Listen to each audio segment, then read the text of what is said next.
خاتون حضور کی خدمت میں حاضر ہوئی اور عرض کی یا رسول اللہ صلی اللہ علیہ وسلم مجھ سے بدکاری سرزد ہو گئی ہے اور میرے پیٹ میں بچہ ہے اور میں چاہتی ہوں کہ آخرت کی سزا کی بجائے دنیا کے اوپر اس کی سزا مجھے دے دی جائے تاکہ میں پاک ہو جاؤں اور صاف ہو جاؤں، کیونکہ آخرت کی سزائیں بہت سخت ہیں۔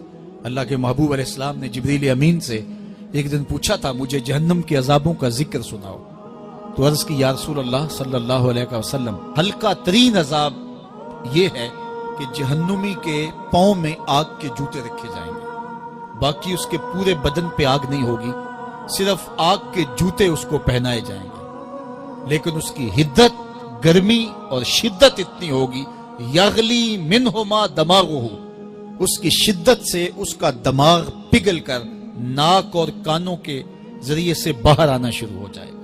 یہ سب سے ہلکے عذاب کی کیفیت ہے، اور جو عذاب سخت ہیں الیاذ باللہ، اللہ تعالیٰ قرآن مجید میں فرماتا ہے ثم لا يموت فیہا ولا یحیا، اس بڑے عذاب کا ذکر کیا جو جہنمیوں کو دیا جائے گا، فرمایا اس عذاب کی کیفیت یہ ہوگی بندہ نہ جیے گا نہ مرے گا۔ جیے گا اس لیے نہیں کہ آگے اور پیچھے دائیں اور بائیں آگ ہی آگ ہوگی، تو اس آگ میں جینا کو جینا تو نہیں ہوگا، اور مرے گا اس لیے نہیں کہ موت کو موت آ چکی ہوگی۔ تو وہ کتنا سخت عذاب ہوگا الیاذ باللہ کہ ہلکے ترین عذاب کی کیفیت یہ ہے کہ پاؤں میں آگ کا جوتا اور دماغ پگھل کے ناک اور کانوں کے راستے سے باہر آ جائے۔ تو اس نے عرض کی یا رسول اللہ صلی اللہ علیہ وسلم میرے اوپر حد جاری کر دیجئے، اور اس نے کہا کہ میرے پیٹ میں جو ہے وہ بچہ ہے۔ اللہ کے محبوب علیہ السلام نے فرمایا جاؤ جب بچہ پیدا ہو تو پھر آنا۔ وہ چلی گئی، تو جب بچہ پیدا ہوا تو گود میں اٹھائے پھر حضور کی خدمت میں حاضر ہوئے اور عرض کی یا رسول اللہ یہ ہے بچہ جو میں نے گناہ کیا تھا، بدکاری کی تھی، آج یہ اس کی نشانی ہے۔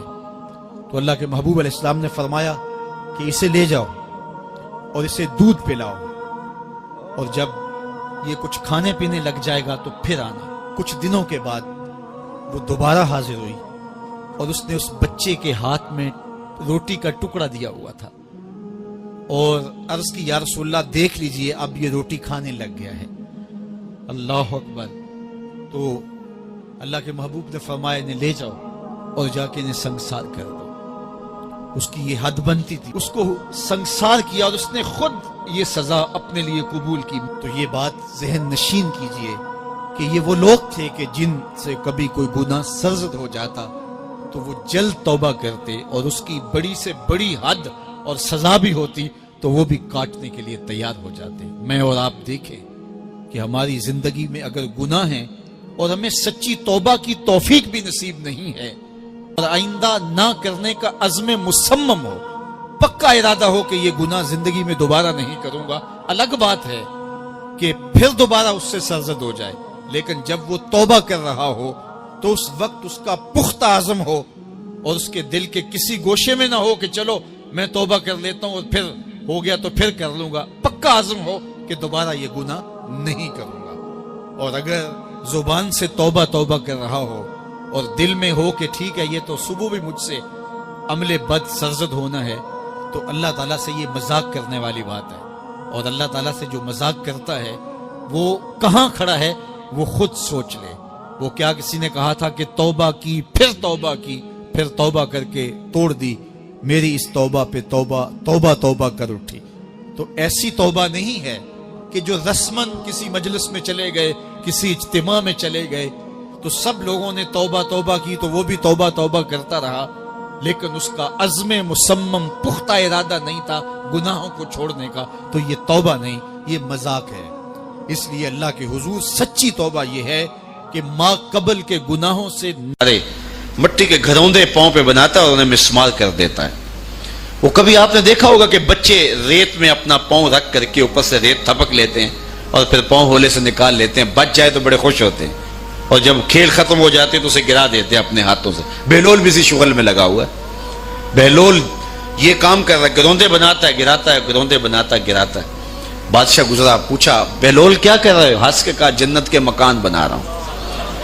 کہا بیچتے ہو؟ ہاں بیچتا ہوں. کتنے کا؟ 10 روپے کا, سیل لگائی ہوئی ہے. بادشاہ مسکرا کے گزر گیا. دیوانہ ہے, مجنوں ہے, اپنی موج میں لگا ہے. پیچھے سے ملکہ زبیدہ بھی آ رہی تھی, اس نے بھی دیکھا. کہا بہلول کیا کر رہے ہو؟ کہا جنت کے مکان بنا رہا ہوں. کہا بیچتے ہو؟ ہاں 10 روپے کا بیچتا ہوں. 10 روپے بادشاہوں کے لیے کیا ہوتے ہیں؟ 10 درہم نکالے, اس کو دیے, اس نے دریائے دجلہ میں پھینک دی.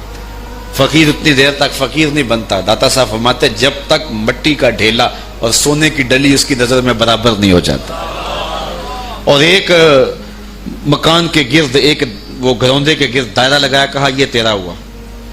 ملکہ گزر گئی, بادشاہ بھی چلا گیا. شام کو اپنے محل میں پہنچے. بادشاہ سویا, منظر جاگا کہ حشر کا دن ہے, پھر جنت کا منظر ہے. جنت میں بڑے بڑے خوبصورت مکان ہیں. ایک مکان تو بڑا ہی اچھا لگا, تو جی چاہا کہ اس مکان کو دیکھوں. تو جب قریب گیا تو دروازے پہ لکھا تھا ملکہ زبیدہ. شوق سے آگے بڑھا تو دربان نے روک دیا. کہا یہ ملکہ کا ہے. کہا وہ میری ہی ملکہ ہے. کہا دنیا کے ضابطے اور ہیں, آخرت کے ضابطے اور ہیں. بادشاہ کی آنکھ کھل گئی, بے چین ہو گیا. ملکہ کو بیدار کیا. کہا تو کون سا نیک عمل کیا ہے؟ میں نے جنت میں تیرا یوں محل دیکھا.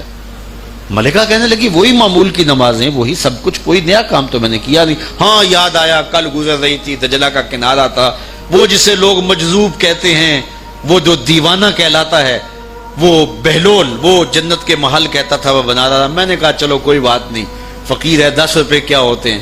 تو میں نے 10 روپے کا ایک محل خریدا تھا. بادشاہ سر پکڑ کے بیٹھ گیا, وہ تو مجھے بھی کہتا تھا. میں دیوانے کی بات سمجھ کے گزر گیا. اگلے دن بادشاہ قصدن گزرا. جب قصدن گزرا نا تو دل دھڑک رہا تھا کہ کہیں مجذوب پھر آج مل جائے اور اسی موج میں ہو تو کام بن جائے. دیکھا تو بہلول وہاں بیٹھا ہوا ہے. آگے بڑھ کے دیکھا تو کام بھی وہی. بادشاہ پھر رک گیا, پوچھا اب بہلول کیا کر رہے ہو؟ اب دل دھڑک رہا تھا کہ مجذوب ہے, کوئی اور بات کہہ دے تو چلو اچھا ہو کہ وہی جواب دے دے. اس نے وہی جواب دیا, جنت کے محل بنا رہا ہوں. بادشاہ کا کچھ دل ٹھہرا, پھر کہا اچھا بیچتے بھی ہو؟ ہاں ہاں بیچنے کے لیے بنا رہا ہوں. بادشاہ ادھر جیب میں ہاتھ ڈال رہا ہے اور ادھر پوچھ رہا ہے کتنے کا؟ کہا آدھی حکومت لگے گی. کہا کل تو 10 روپے کے بتا رہے تھے. کہا کل تم نے دیکھا نہیں تھا, آج سودا دیکھ کے لے رہے ہو. اللہ تعالیٰ ارشاد فرماتا ہے انما تنذر من اتبع الذکر وخشی الرحمن بالغیب, جو ان ڈٹھے سودے کرتے ہیں, جو بغیر دیکھ کے کرتے ہیں. اچھا چلو ایک خوشخبری میں آپ کو بھی سناؤں, اور وہ خوشخبری رسول اللہ کی زبان سے. حضور نے فرمایا طوبی لمن رآنی وآمن بی وطوبی 7 مرات من لم یرانی وآمن بی. فرمایا صحابہ تمہیں مبارک ہو ایمان کی کہ تم نے مجھے دیکھا اور میرے اوپر ایمان لائے. اور کہا انہیں 7 مبارکیں ہوں جنہوں نے مجھے دیکھا بھی نہیں ہوگا اور پھر بھی ایمان لائیں گے. انما تنذر من اتبع الذکر وخشی الرحمن بالغیب فبشرہ بمغفرۃ واجر کریم. ان کو بشارت دے دیجئے بڑی عزت والے اجر کی اور خوشخبری بھی. تو جس اجر کو میرا رب بھی کریم کہہ رہا ہے وہ اجر کیسا ہوگا. تو یہاں تو لہجہ دم توڑتا ہے اور الفاظ ساتھ نہیں دیتے کہ اجر کریم کی کیا تعریف کریں جس اجر کو میرے رب ہے. لا فضل لعربی علی اعجمی, کسی عربی کو اجمی پر کوئی فضیلت نہیں ہے, اور کسی اجمی کو کسی عربی پر کوئی فضیلت نہیں ہے. کسی گورے کو کالے پر, کسی کالے کو گورے پر کوئی فضیلت نہیں. فضیلت کا معیار صرف تقوی ہے. ہمارے آج بھی ہندوانہ رسمیں ختم نہیں ہو رہی. دولت کی تقسیم پر, امیر غریب کی بنیاد پر اس معاشرے میں تقسیم موجود ہے. ہمارے دیہاتوں میں چودھری اور کمی کی بنیاد پر تقسیم موجود ہے. رعایا اور حکمرانوں کی بنیاد پر یہاں تقسیمیں موجود ہیں. لیکن میرے اور آپ کے آقا و مولا نے قیامت تک آنے والی انسانیت کے لیے جو منشور دیا وہ یہ تھا, کسی عربی کو اجمی پر کوئی فضیلت نہیں, کسی اجمی کو عربی پر کوئی فضیلت نہیں, کسی گورے کو کالے پر کوئی فضیلت نہیں. چونکہ کالے رنگ بھی اللہ نے بنائے ہیں, گورے رنگ بھی اللہ نے بنائے. حکیم لقمان رنگ کے کالے تھے اور صورت اچھی نہیں تھی. تو کسی نے ان سے پوچھا کہ آپ اتنے بدصورت کیوں ہیں؟ تو حکیم لقمان نے کیا جواب دیا؟ کہا آپ شکل میں نقص نکال رہے ہیں یا شکل بنانے والے میں نقص نکال رہے ہیں؟ تو وہ خاموش ہو گیا. اللہ اکبر. تو یہ اللہ نے بنایا ہے نا, اس نے کانٹا بھی اس نے پیدا کیا ہے, پھول بھی اس نے پیدا کیا ہے, چہروں کی رنگت اس نے بنائی ہے, کسی میں کوئی رنگ بھر دیا, کسی نے کوئی رنگ بھر دیا. تو رنگوں کی بنیاد پر, نسب کی بنیاد پر کوئی افضل, کوئی اشرف, کوئی اعلیٰ, کوئی بد, یہ نہیں ہے, بلکہ معیار جو دیا گیا وہ کیا تھا؟ تقوی. ان اکرمکم عند اللہ اتقاکم, جو زیادہ متقی ہے اللہ کے نزدیک وہی معزز ہے, وہی معتبر ہے. پھر حضور علیہ الصلوۃ والسلام نے عورتوں کے بارے میں تاکید کی کہ وہ تمہاری زیر دست ہیں, ان کی ملک کچھ نہیں ہوتا اور کمزور ہیں, ان کے بارے اللہ سے ڈرنا. اور حضور نے ان کے ساتھ حسن سلوک کرنے کی وصیت کی. پھر غلاموں کے ساتھ حسن سلوک کرنے کا حضور نے درس دیا کہ جو خود کھاتے ہو وہ انہیں کھلاؤ, جو خود پیتے ہو انہیں پلاؤ, جو خود پہنتے ہو انہیں پہناؤ. بعض لوگ ملازم کو, ماتحت کو جو ہیں وہ ہلکے کپڑوں میں کسکن رکھتے ہیں تاکہ پتہ چل جائے کہ یہ غلام ہے, یہ ملازم ہے اور ہم باس ہیں. حضور علیہ الصلوۃ والسلام نے ان 3 چیزوں کی تاکید کی.